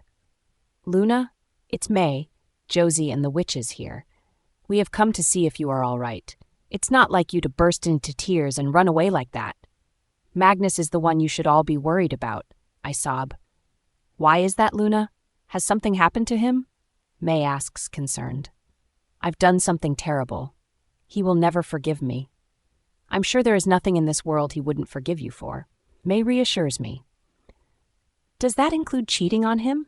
I say. They all gasp and whisper to one another. "Luna, I think you need to let us in and tell us what has happened so we can help you. I'm a horrible person, May. Why would you want to help me? Because you are my sister, and you are not a horrible person at all. You are the sweetest, kindest, most understanding person I have ever met," she retorts. "That's right," they all agree. Slowly, I stand and unlock the door. They all wrap their arms around me. It's a hug I definitely welcomed. We all climb onto my massive bed, plump the cushion, and get ourselves comfortable as they ready themselves to hear what I am about to tell them. May wipes the tears from my face. The day I first went to Pandora's box, something happened to me while we were in the dungeon. "Do you remember when Alec held my wrist?" "Yeah, you were insane being that close to him in the first place," Rhea chuckles, but pauses when she notices my serious expression. "He had marked me," I say, holding my wrist for them all to see. They all furrow their brows, gazing closer to my wrist and shoving each other out of the way. Lilac tumbles off her bed onto the floor. "I'm okay," she adds as she crawls back into the bed. "So what exactly does that mark mean?" May inquires. "It means Alec the Vampire King is my blood flame. Alec is my second mate." "What?" they all say. Everyone, but May falls off the bed in shock. Once they regather on the bed, they all look at each other and back at me. I feel the mate bond with Alec the same way I feel it with Magnus. My mind and body are yearning to be with both of them. Alec is refusing to break the bond between us, and I don't know how to break it. Then we kissed, and it was so magical and amazing, like I was kissing Magnus. I told Magnus about Alec being my second mate. He was angry and upset, which of course he would be, but I haven't seen him since. May wraps her arms around me. "It will be okay. We will help you figure this all out, won't we, girls?" They all nod and give me sympathizing looks. "We should tell Dad so the warriors can find him," she suggests.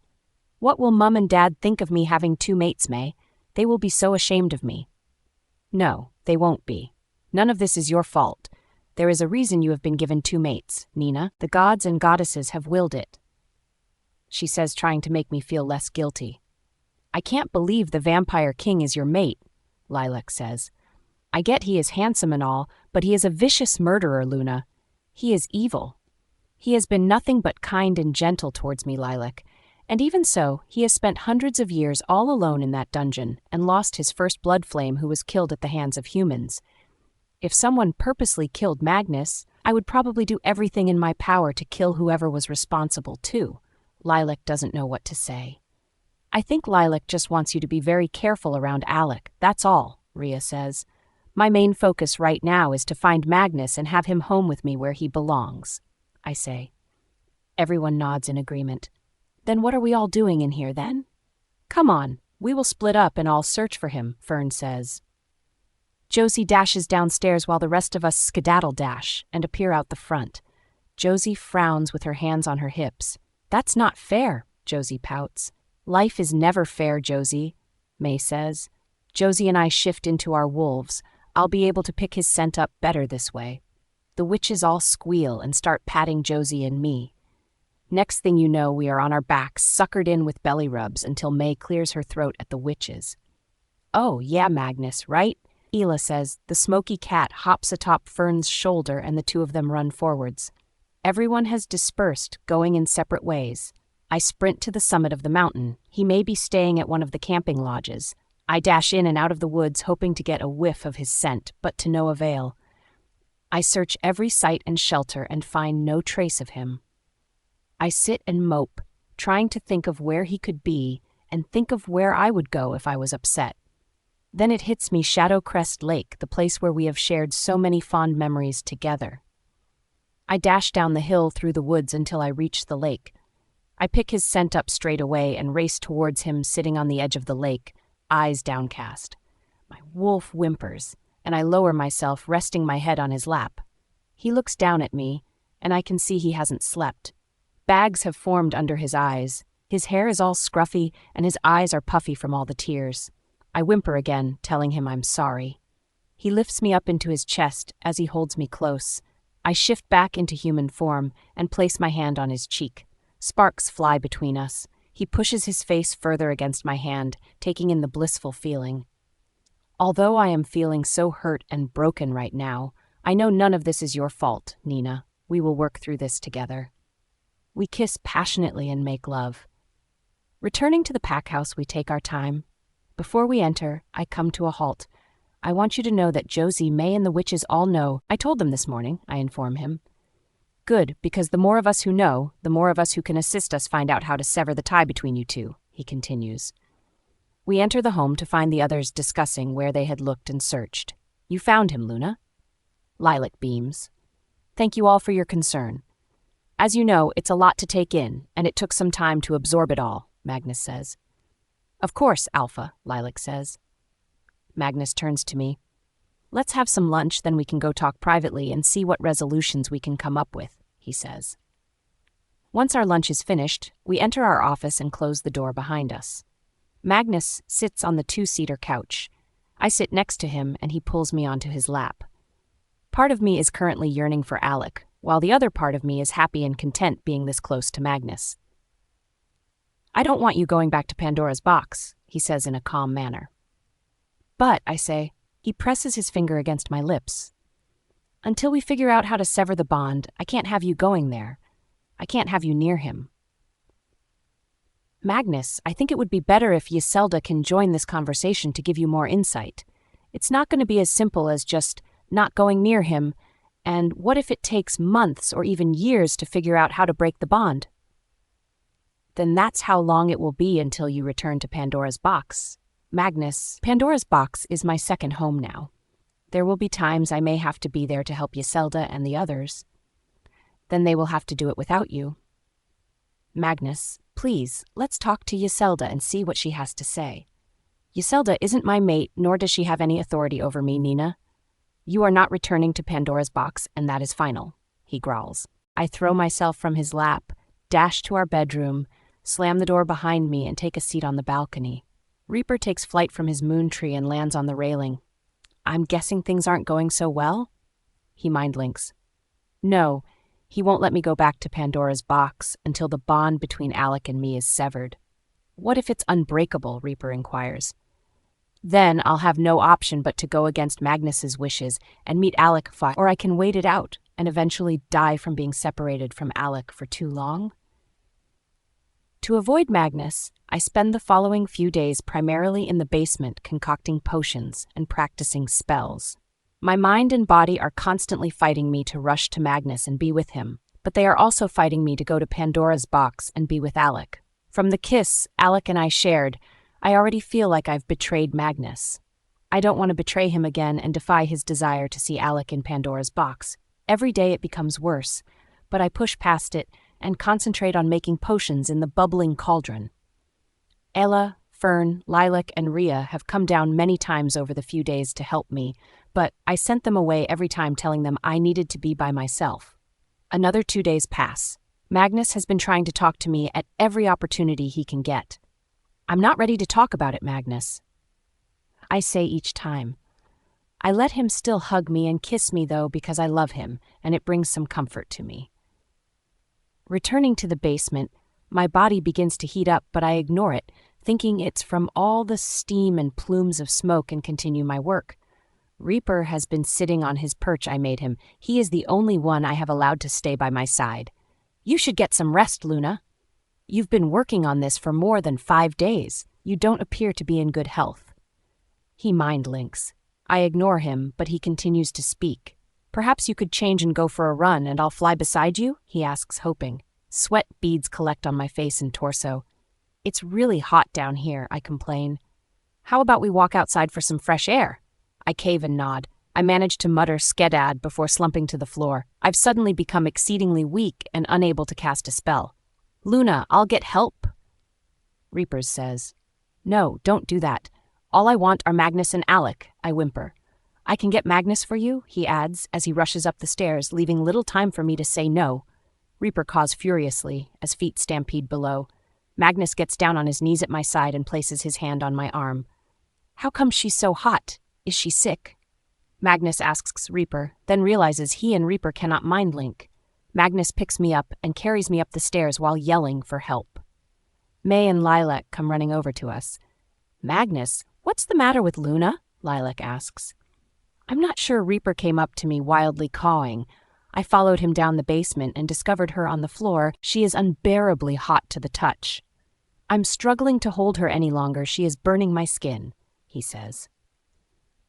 Take her to her room and place her in a cold bath. I'll go to Pandora's box and bring Yiselda back with me, May says. Magnus can't remove my clothes as the perspiration and heat are making them stick to my skin. He turns the water on and places me in the bath and holds my head up with one hand and trickles cold water he scoops up onto my face with his free hand. Magnus lifts me out of the ice-cold bath and puts a towel over me. He rests his palm against my temple. You're still flaming hot, Nina, he exclaims, horrified. A knock comes from our bedroom door. It's May, and I'm here with Yiselda, she adds. Please send her in quickly, Magnus begs, his voice shaking with fear.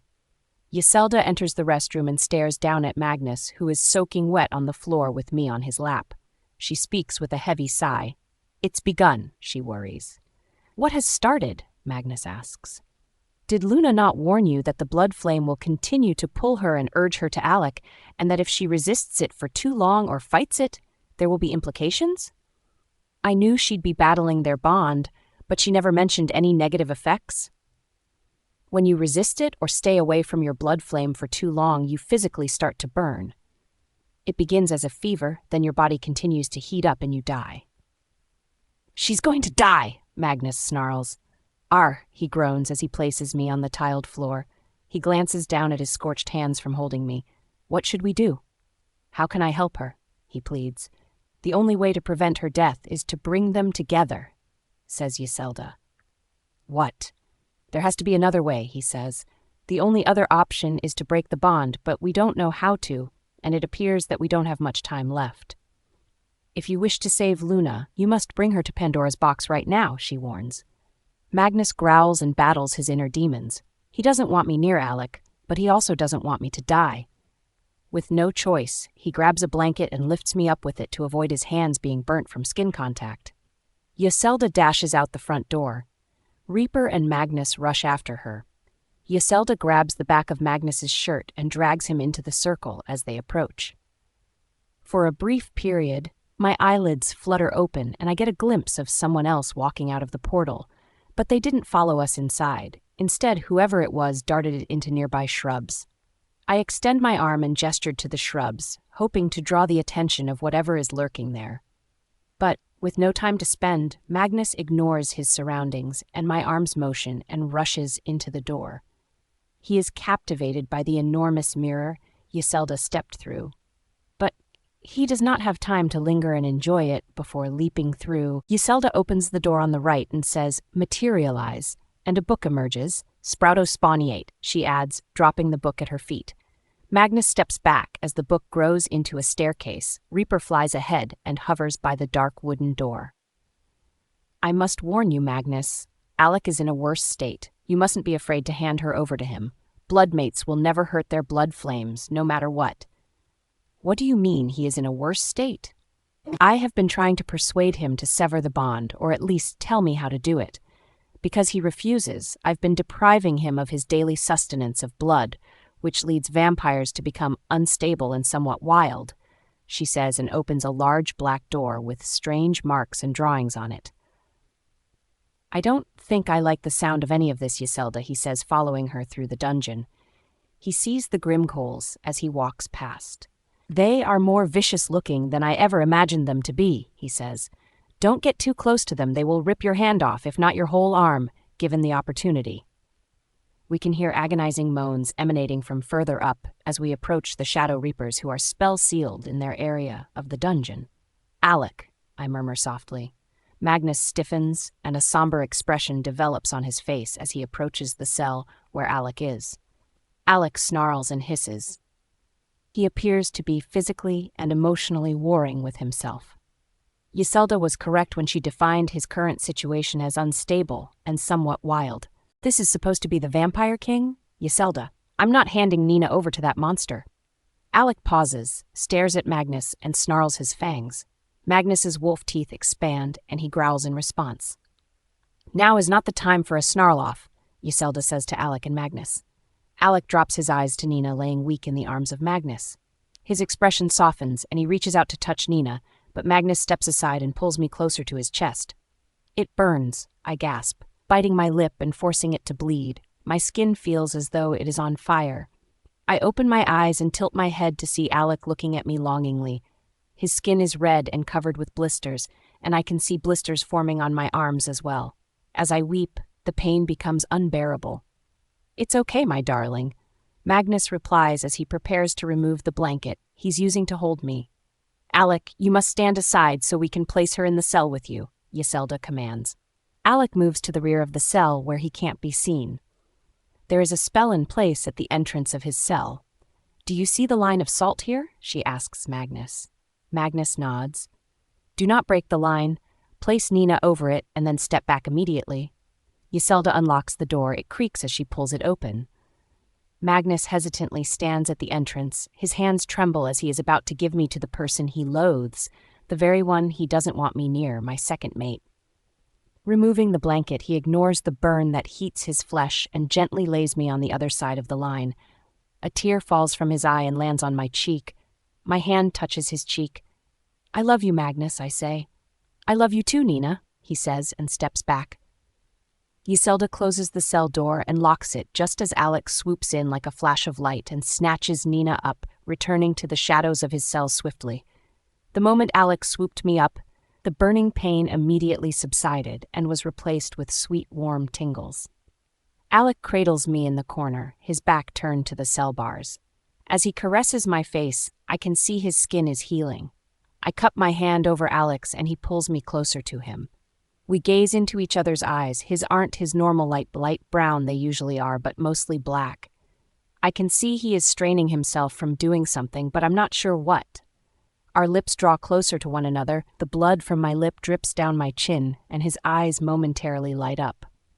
And I realize he wants blood, my blood, and is fighting himself from taking it. I smash my lips onto his and kiss him fiercely as he savors every drop of blood from my lips. He tenderly grips and sucks onto my bottom, bleeding lip with his, as we eventually separate, not wanting it to finish. As I instinctively submit to Alec, my head tilts up. On my unmarked side, his teeth skim across my nape. The tingling sensation that floods through my body causes me to gasp. His teeth suddenly sink in. He moans from the sensation of drinking my blood. He withdraws his teeth and looks endearingly into my eyes. Raising my hand to his face, I gently wipe the drips of my blood from Alec's lips. My Luna, my darling, my queen, he says. Reaper caws and looks pleased that Alec has become my second mate. Alec, I say and wrap my arms around him. We spend some time in a loving embrace before Alec licks the puncture marks he made on my neck. My body arches and I gasp at the thrilling feeling that soars through my body. Magnus had walked over to the Shadow Reapers before we had kissed as he couldn't bear to watch us. Usually, a mate would feel horrendous pain when the other mate became intimate with another person. He thought it was odd he felt no physical pain, just jealousy. We kiss passionately again, and when we part, I notice my skin has completely healed along with Alex. Magnus storms over to the bars. "That's enough now, give me back my mate," he scowls. "Magnus," I say, standing up. Alec grabs me and holds me to his chest. "She is my blood flame," Alex says in a firm tone. They glare at one another. "Alec, it's okay. Magnus is my mate. I need to go back to him." Alec cups my face with both of his hands. "When will you be back?" he asks. "Tomorrow," I say. Alec looks at Magnus for confirmation. He squeezes the bars. "Nina is my soulmate. She is my whole world. If bringing her back here each day keeps her alive, then so be it," he growls, clearly not pleased with the concept, but also knowing he has no other choice for the time being. As I approach the cell door, Alec immediately spins me around and kisses me gently one final time before I see him again. Magnus is emitting a deep growl. Yiselda unlocks the door, and I gently walk over the line to leave the cell. Magnus quickly throws his arms around me and kisses my temple and the opposite side of my neck, nuzzling into my nape. Alec is the one who lets out a deep growl this time. "I'm sorry," I say to Magnus as I look him in the eyes. "It's not your fault. It had to be done," he replies softly, attempting to mask his pain. "Let's go home and spend some time together. Just you and me," I say. He nods and grabs my hand in his as he leads me out of the dungeon. We enter the portal and spend the afternoon swimming at Shadowcrest Lake and climbing the biggest trees we can locate, just as we did as kids. We don't spend a single moment apart till we return to Pandora's box the next day. Knowing how to access the dungeon, I don't wait for Yiselda. "I'll wait here at the entrance," Magnus frowns, not wanting to see me near Alec. I cup his face and kiss his lips. "I'll be back soon," I say. I take the key hanging on the far wall and unlock the cell and step over the line of salt. Before I see Alec, he has already swept me off my feet and smothering my face in kisses. "Alec," I giggle. "I've missed you," he says. "I missed you too," I say. We kiss and he strokes my face with his thumb. "I wish I could take you somewhere wonderful, like for a picnic on a mountaintop or a dance beneath the stars," he says thoughtfully. "I wish I could just get you out of this dungeon," I sigh. "Did you really set those creatures onto the humans all those years ago?" I ask. Alec looks away for a moment, then nods his head with regret. "Can you tell me what happened? Can you tell me about Juniper?" I ask. "It might be easier if I show you instead," he says. I'm confused until he shuts his eyes and hovers his hands slightly over each side of my head. A ball of light appears and blinds me. When I open my eyes, I'm no longer in the dungeon, but rather traveling along a cobblestone path in a village. There are individuals on horses everywhere, as well as ladies on foot holding shoals over their heads and baskets packed with bread and fruit. A beautiful young woman runs into me, shouts, "Sorry," and keeps running. I chase after her as she rushes up the road and into a little cottage dwelling. "Sorry, I'm late, Grandma," she apologizes. "Juniper, when are you going to be on time?" says her grandmother. Juniper laughs. "Probably never, Grandma," she says. I raise my head over the windowsill to peer through it. Juniper stuffs a loaf of bread and a couple of small bottles into the basket. They look just like potions. "You need to hurry along, Juniper, and get these healing potions to the Hillsbury home right away. If you go now, you will be home before dark. I don't want those creatures of the night capturing you." "Creatures of the night, really, Gran? I think you've had too much rum." Juniper smiles. "Perhaps, Juniper, but I heard more people were discovered dead this morning with those markings on their necks." "You can never be too cautious," she advises. "I'll be cautious, Grandma, and I'll go immediately so I can be home before dark fall," Juniper replies, kissing her grandmother on the temple. "Juniper, remember, we may be witches, yet even humans can burn us at the stake. So who knows what these creatures of the night are capable of doing to us," she worries. I feel the same trepidation as Juniper does at the words of her grandmother. Juniper departs from the cottage and strolls for an hour through the forest, eventually arriving in a valley with another settlement. I covertly follow behind her.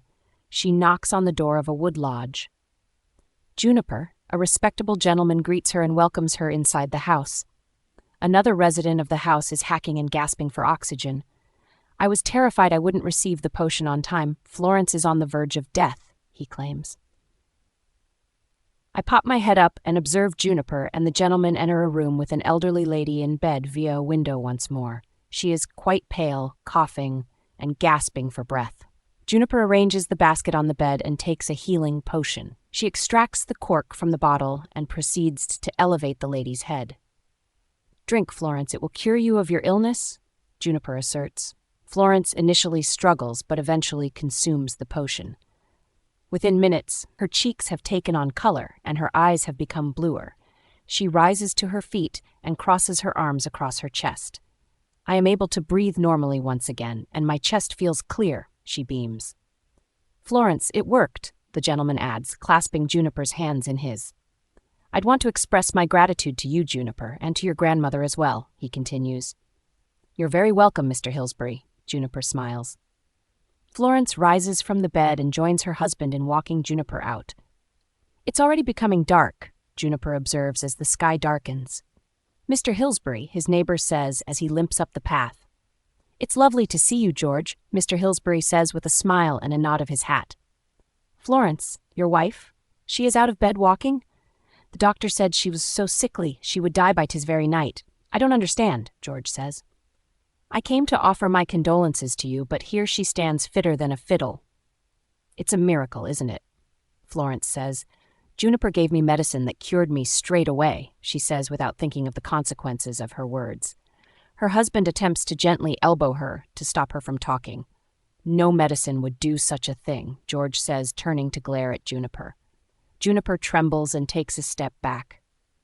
"Dear, I believe it is a bit implausible to claim you were suddenly cured." Mr. Hillsbury responds uncomfortably. "Juniper was here all day attempting to mend you." Florence casts a puzzled glance at her husband. "I must be going now. Grandma is wanting me home before dark. And as you can see, the moon is rising," I say, tuning and stepping onto the path. George snatches her arm, causing her to fall over and drop the basket. The bread and a bottle of healing potion roll out. George picks up the bottle and inspects it, reading the label and pulling the cork off. He sniffs, then drinks it. Juniper's and Mr. Hillsbury's faces are flushed with fear. Juniper rises to her feet as George approaches her, his limp gone. George comes to a halt and stares down at his leg before returning his gaze to Juniper. "Impossible, my limp has gone." He looks at the bottle in his hand, then at Juniper. "This isn't medicine. This is a magic potion. You're a witch," he says, pointing his finger at Juniper. Juniper runs frightened from the village as George creates a commotion, causing neighbors from their houses. Men follow George, chasing after Juniper. She runs as fast as she can and knows they will go straight to her house to search for her. She knows they will burn her at the stake. "I'm sorry, Grandma, I can't go home," she whispers into the wind. A shimmering breeze swirls around the fog of her breath like a spell, collecting her words and delivering her message to her grandmother. Juniper abandons the trail and flees into the woods, eluding the horde of men. She falls on her knees in tears when she becomes too fatigued to walk any farther. There are odd and unsettling noises all around her. When she glances up, she notices two crimson eyes looking at her from the darkness. The eyes flash like a flame, and I immediately recognize them as Alex.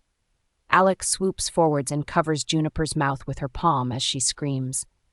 "My blood flame, I've been looking for you for many years," he says. Juniper trembled in his arms. He carefully takes his hand away from her mouth. She gives him an odd expression as she touches her mouth, which tingles from his contact. "Why do I have this sensation?" she muffles. With a flash, he smacks his lips against hers, sparks and warm tingles erupting between them. Juniper draws closer to Alec as they continue to kiss. She finally takes a step back. "I'm really sorry, sir. I'm not sure what got into me. I'd never openly kissed or desired to kiss a man like that before." "You'll have to forgive me," she admits, blushing. "What is your name?" he inquires. "Juniper, and yours, sir?" "Alec," he smiles. "No need to apologize, Juniper. We are blood flames, which means we are destined to be together," he says.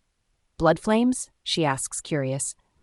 Alec caresses her cheek. "Yes, blood flames. When we touch it feels magical, like nothing else you've ever felt. Once we find each other, we have urges to stay close to each other. Staying away from each other causes pain and even death if not careful.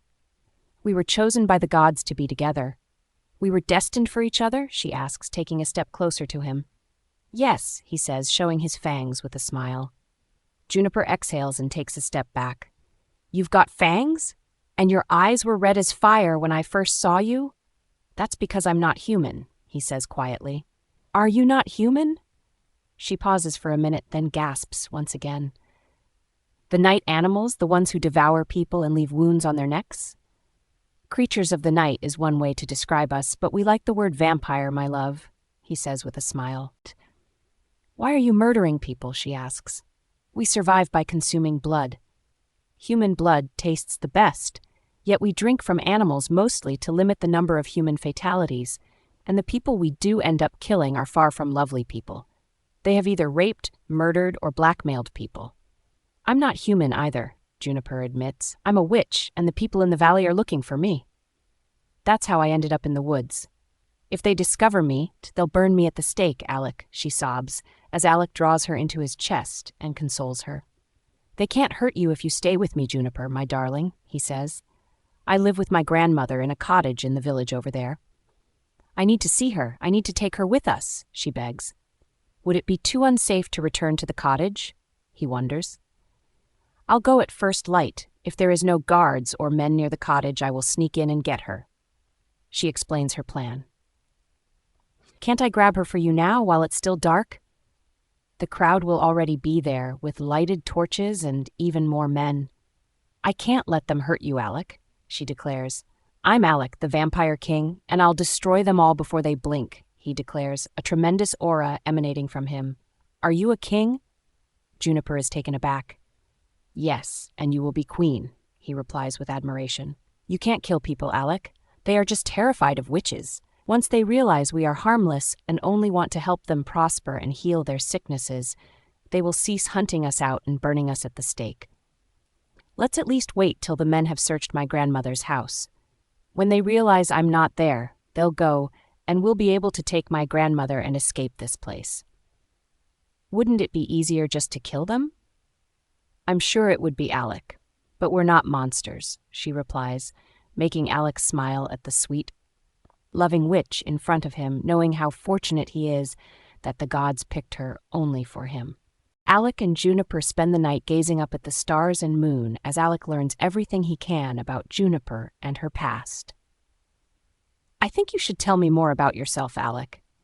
I've been telling you everything about myself, but I still don't know anything about you, other than you're Alec, the Vampire King, she replies enthusiastically.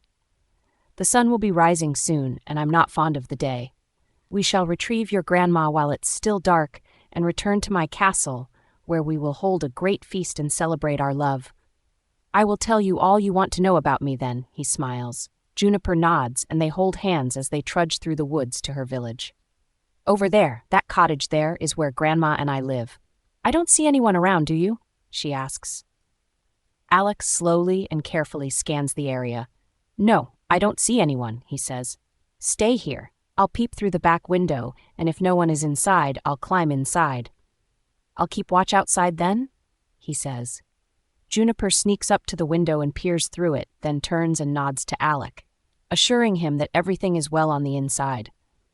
I hear her scream not long after she walks into the room.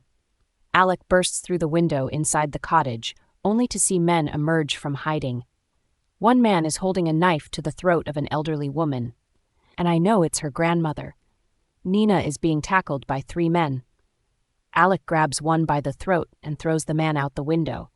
The rest of the men stand around me ready to fight. I hiss and bare my teeth, making them tremble. Creature of the night, the grandmother murmurs. Alec continues to kill them one by one. More men enter the cabin as Juniper is dragged outside. She screams again when she sees the man with the knife slitting her grandmother's throat. Alec's hands emit a black mist as he summons Shadow Reapers and Grimgulls. The Grimgulls rip men apart, while Shadow Reapers induce the men to imagine that other men are the enemy, and they begin attacking one another. Alec escapes the cabin, only to find Juniper chained up to a wooden beam, standing on bundles of sticks. A guy hurls a lit torch at her feet. No! Alec yells and rushes towards her. Men yell, don't let him get to her. Stop him. As Juniper screams in agony, Alec snaps their necks and rips their heads off hundreds of men. As Alec arrives at Juniper, her cries have stopped and her entire body is enveloped in flames. She is no longer alive. Alec's breathing becomes more rapid, and he sends out a high-pitched shriek that causes people's ears to bleed.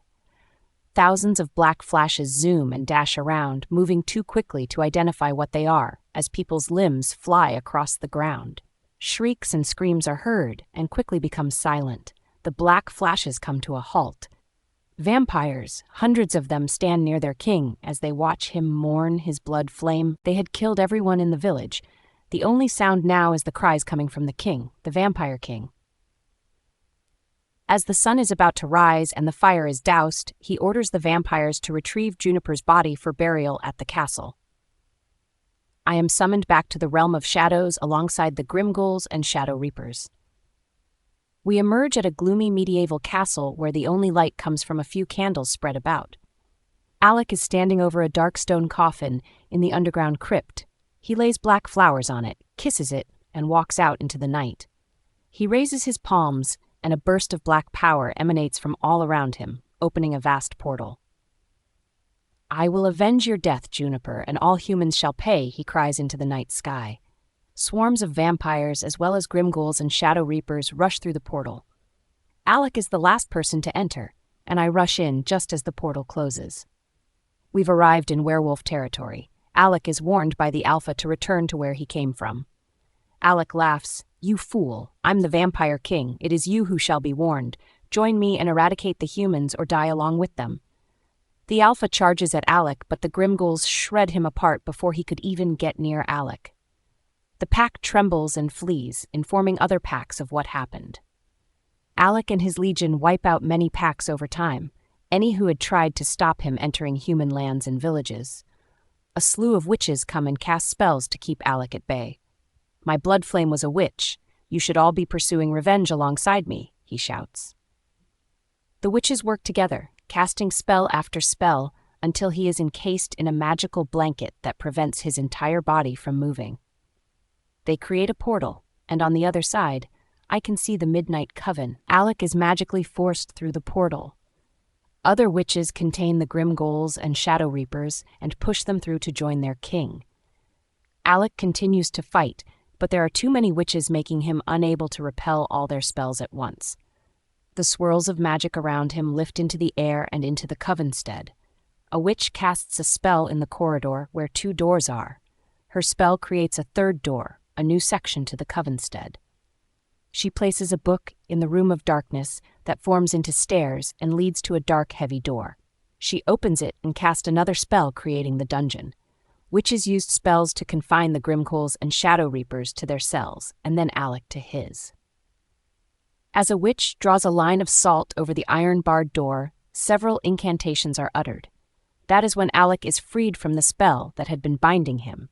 He hisses and lunges at the bars, attempting to bend them in order to escape. "It is of no use, Vampire King.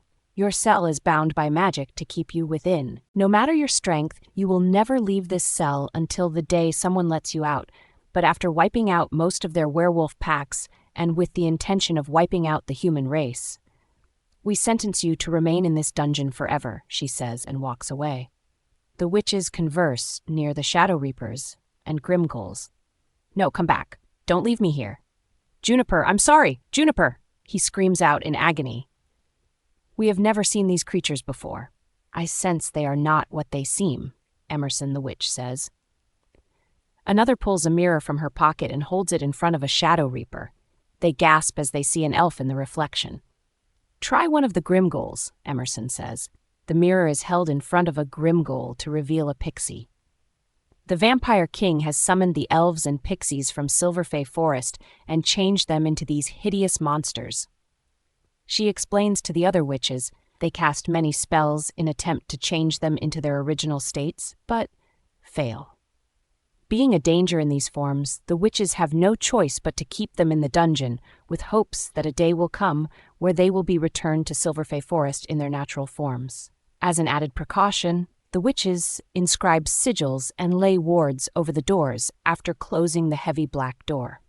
I'm suddenly back looking into Alec's solemn eyes. I burst into tears and wrap my arms around him and cry. I'm so sorry, Alec. I'm so sorry you lost your blood flame the moment you found her.